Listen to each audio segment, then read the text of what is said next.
Welcome to Personal Development Mastery Podcast, episode 267.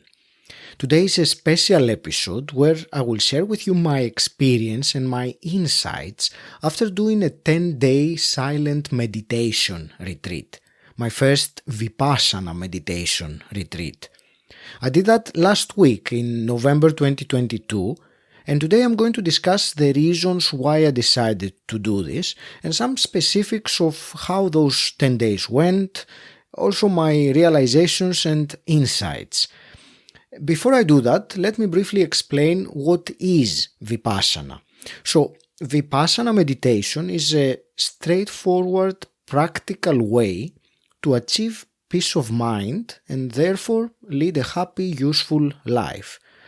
The word Vipassana means to see things as they really are. And as a meditation technique is a process of mental purification through self-observation. I will discuss more the actual technique of Vipassana and how it achieves this objective, this mental purification. Before we go there, first I would like to share with you the reasons why I decided to do such a thing and go through 10 days of silence. And there are three main reasons. So, the first reason is that for a few years now I have been feeling a calling, an inner calling. At that time, I didn't even know it was called Vipassana, but I had heard something or read something about a silent meditation retreat. I don't remember where it was exactly, but it was a few years back and it appealed to me. Maybe also because of my introverted nature, the idea of not speaking for 10 days maybe that was one of the motives that it appealed to me in such a way. But as I said, it felt like an inner calling for me to do that. The second reason why I decided to do it was to improve my meditation practice. I have been meditating for quite a few years now and very consistently as well. However, in many ways, I wasn't feeling like I was progressing with my meditation practice. And I wanted to do something like this, an intensive, shall we say, meditation retreat, to learn how to meditate more effectively, how to improve my meditation practice. And the third reason was this journey of personal development and self-mastery that I have been on for the last 6 years now, and I felt like I needed this to take this particular step to advance myself on the journey. And hand to hand with this journey of self-mastery, I'm also on a path of spiritual evolution, a journey to realize my spiritual nature.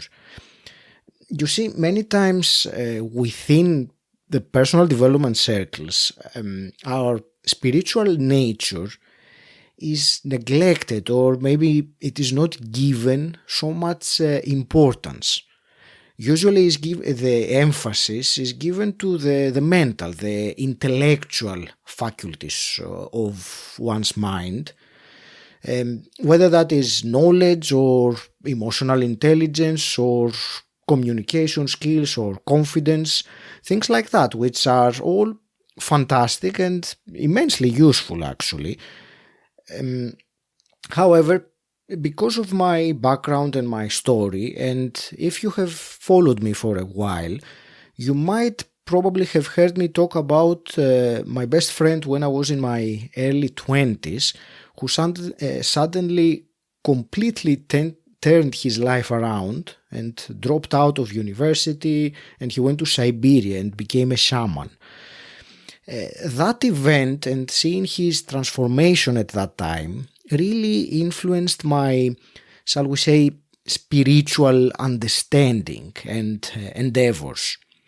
So, coming back to meditation, apart from the proven benefits that it offers, in terms of, for example, calming one's mind and improving our concentration and lowering blood pressure and all these wonderful things. For me, meditation also has this deeply ingrained spiritual aspect. So these were the 3 reasons that I felt drawn to do the 10-day Vipassana silent meditation retreat. And let's move now to more of the chronicle of what happened during those days. The Vipassana center where I attended the course is in Suffolk, which is a rural area in the UK. So I applied for the course back in July, and the openings they had at that time were towards the end of this year.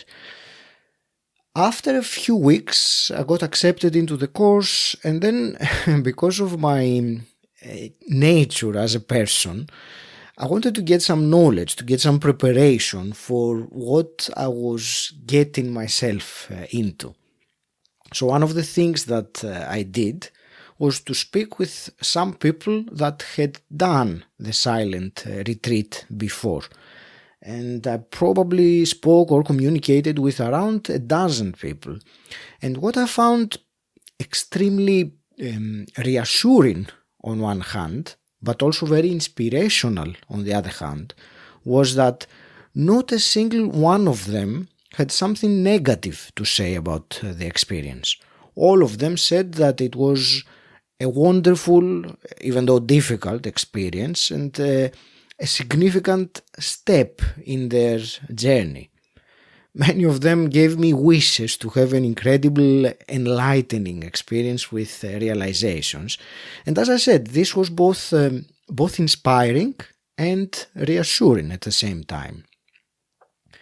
The other thing that I did when I got accepted at the course was to go through the information that they provided for someone in order to attend. In other words, what was expected and what was involved in the retreat.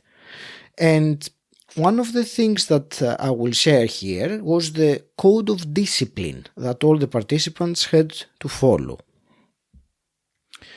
You see, the foundation of the Vipassana practice is moral conduct. So anyone who attends a Vipassana course must undertake 5 precepts for the duration of the course. And the first one is to abstain from killing any being. The second, to abstain from stealing. The third, to abstain from all sexual activity. The fourth is to abstain from telling lies. And the fifth, to abstain from all intoxicants. Another interesting rule that I will mention here was that during the course there was complete separation of men and women. So even though I did the course with my partner, we were separated. We didn't meet during the course. I mentioned earlier that the foundation of the Vipassana practice is moral conduct. So these precepts and these rules and code of discipline lay the foundation which is necessary for the next step, which is the concentration of the mind, which in turn allows the third step, which is the wisdom of insight that Vipassana brings. So, having said all this as a preface, let me explain briefly why Vipassana meditation is said to be about the art of living rather than anything else. You see, we all seek harmony and peace in our lives, but from time to time we all experience agitation, irritation, the so-called miseries, and when we suffer from them, we don't just keep them to ourselves. More often than not, we spread them to others, to the people who are around us. So anyone who comes in contact with a person who is unhappy, who is agitated, who is miserable, also becomes to some point affected. And of course, we understand that this is not the right way to live our life. So the question there becomes, how can we remain with inner harmony, not only for ourselves, but also for the other people around us? And in order to answer that question, we first have to know the basic reason why we're suffering in the first place. And we realize that when we start generating negativity in our mind, that's when we become unhappy and become agitated. But how do we generate that negativity? How do we start generating it? That's really the next question. And the answer to that is quite simple, really. We become unhappy or agitated when something happens or someone behaves in a way that we don't like, or when something that we want to happen fails to happen. So, having defined that, we ask, how can we solve this problem? And one of the ways, which is purely theoretical, is to arrange one's life in such a way that nothing unwanted happens, that everything goes according to our desires. Of course, that's purely theoretical because it is impossible. No one can live their whole life without where everything happens according to her or his wishes. The real question is how we can stop having these automatic reactions when something unwanted happens to us, or when something that we want to happen doesn't. How can we stop automatically reacting to those situations? And one solution that has been offered is as soon as you realize that you are reacting and you are generating fear, anger, negativity, then divert your attention to something else. For example, go out for a walk, or take a cold shower, or go for a run, or start counting 1, 2, 3, 4, or repeat a mantra or something like that. And to some extent, this works because the attention is drawn away, and to some extent, again, this negativity, whatever it is, anger or fear or whatever else, it subsides. However, this solution only works at the superficial level, at the conscious level, because when we divert our attention and do something different, what we really are doing is pushing the negativity into the subconscious. So the negativity remains there, and whenever another situation, another opportunity like that arises, this suppressed negativity, like a volcano, it erupts violently and suddenly, and it causes us to behave in the same way again and again and generate the same kind of negativity. So we realize that diverting our attention is not a real way to solve the problem. It's more like running away from it rather than actually solving it or dealing with it. So another solution that has been offered to this is to actually face the problem. So whenever negativity arises, or anger or fear, observe it. And this is a marvelous solution, but anyone who has ever tried it probably knows that it's not very practical. The problem is that when, for example, anger arises, it very quickly overwhelms us and we go into it without even having a chance to notice it. And even if we are able to notice it and we start trying to sit down and observe it, the problem is that because anger is an abstract concept, instead of observing the actual emotion, we tend to start observing the stimulus, the external stimulus, the cause of it. So rather than making the negative emotion subside, when we do that it actually multiplies it. However, someone who reached the ultimate truth found a real solution to this problem, and the solution comes from the discovery that whenever this negativity or this impurity of the mind, as they call it, arises, there are two things that happen in the body physically, and they happen simultaneously. The first one is that the breath changes its natural rhythm. It loses its natural rhythm and becomes heavier. And that is something that if we practice, it is easy to observe. The second thing is that inside the body, a biochemical reaction happens, resulting in some sensation of one or the other type. So, with proper training and practice, one can observe the respiration and the sensations that are happening in the body. And this is the foundation of the Vipassana meditation, to start observing the breath and observing the body's sensations. And once we are able to do that, then the negative emotion quickly passes away. And the more one practices this technique, the quicker these negativities will dissolve. What many of us do is look at reality only outwards, externally.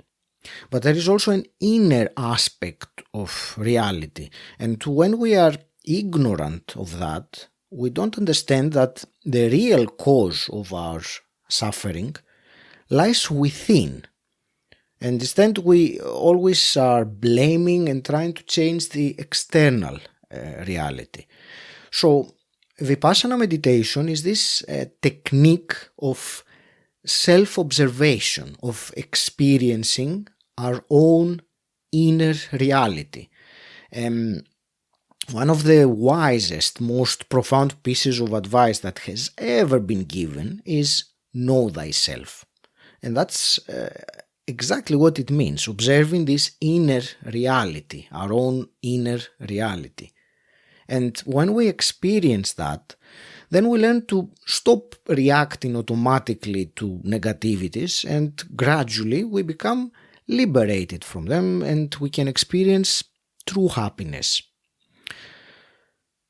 And so, before I go into my own personal experience of the retreat, the last thing that I will add here is that although Vipassana was taught by the Buddha, the technique has nothing of a religious or sectarian nature. It is truly universal and it applies to people of any background, any religion, or even people of no faith whatsoever. It is as universal as the causes of human suffering are universal. So, in terms of my own experience in the Vipassana retreat, for 10 days there was no speaking, there was no reading, no writing, no phones, no communication with the outside world. In other words, no distractions whatsoever. One was left to work only with their own mind. We had 2 meals a day, delicious and abundant. There was a lot of food there, but they were very specific hours. So the breakfast was served at 6:30 in the morning, and lunch was served at 11 in the morning. So then in the evening at 5 o'clock there was only tea with a couple of fruits, not a proper meal. So this was a very interesting factor that in many ways allowed a period of time-restricted eating as well. In general, from the actual day-to-day schedule, The gong to wake us up would ring at 4 a.m. and at 4:30 we would start meditation. In total, every day we had around 10 to 11 hours of meditation. And in terms of the actual meditation technique, I will give a very simplified explanation here for you. There are two stages. The first one is to observe the natural breath in order to be able to concentrate the mind. And when this happens, this sharpened awareness of the mind allows the next stage, which is observing the changing nature of the body and mind. So scanning the body and observing its changing nature and experiencing the universal truth of impermanence.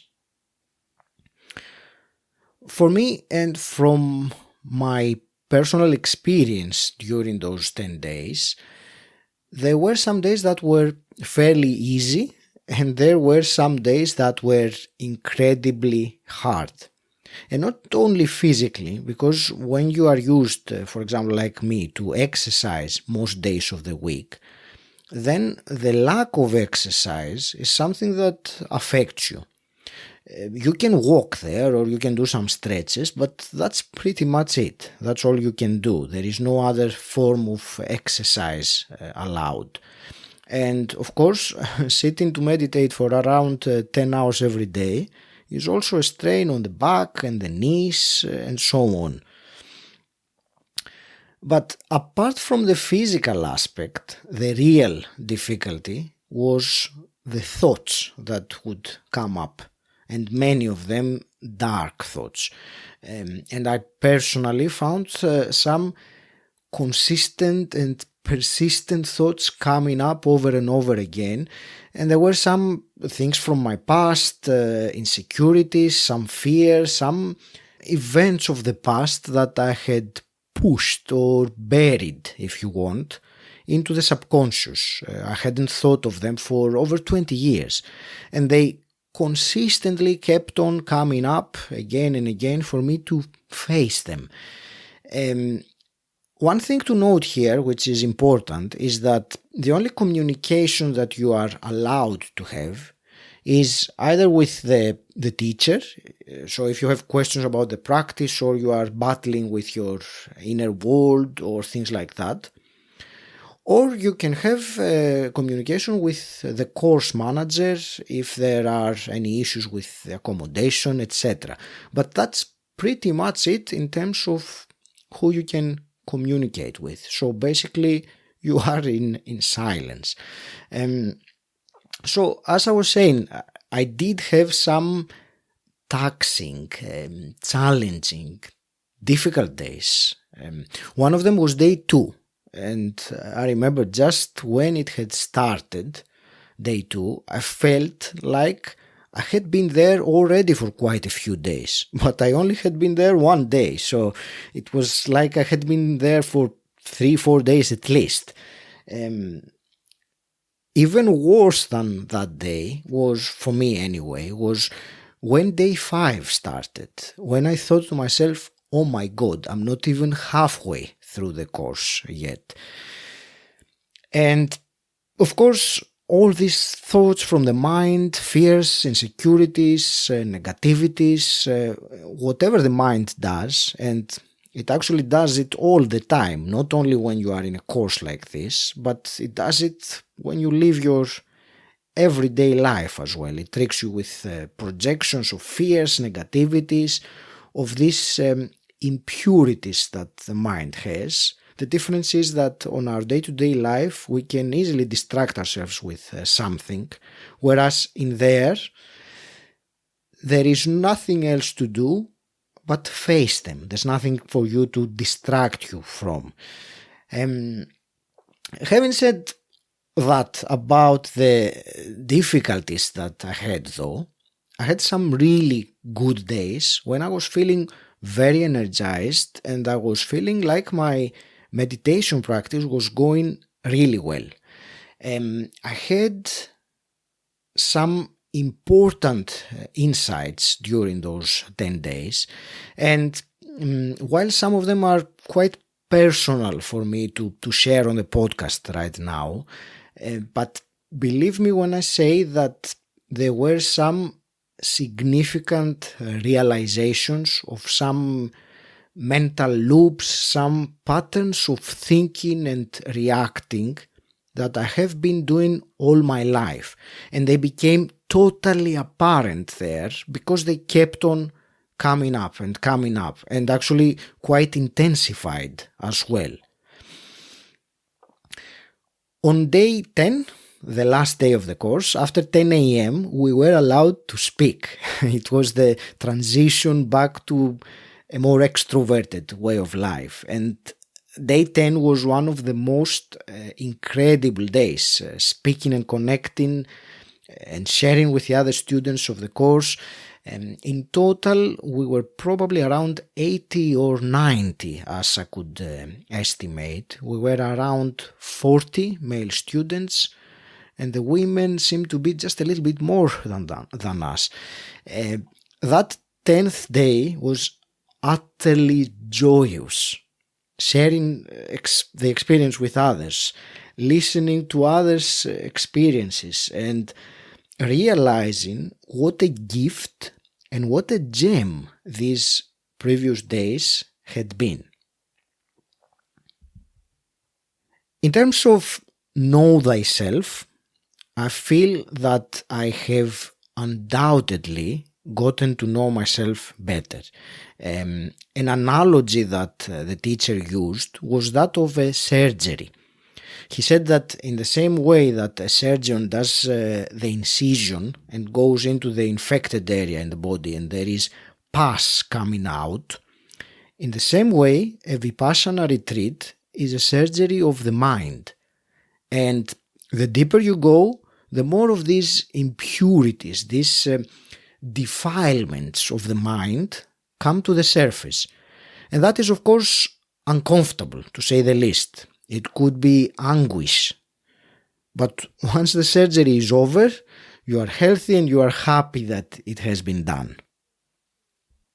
Let me also share with you my experience in terms of the actual meditation practice I learned and why this was a crucial realization and learning for me. I'll give you a little bit of the background of my history with meditation first. I have been meditating for many years. During these years, I've tried lots of different kinds of meditation, like transcendental meditation, chakra meditation. I've used apps like Calm, Waking Up. I've done, meditation where I'm counting my breath, all sorts, different sorts of meditation.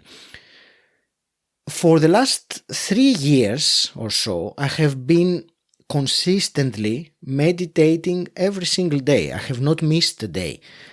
Having said that, I will add that they were not extensive meditations. In the first year out of those 3, I did 10 minutes a day, but it was consistent.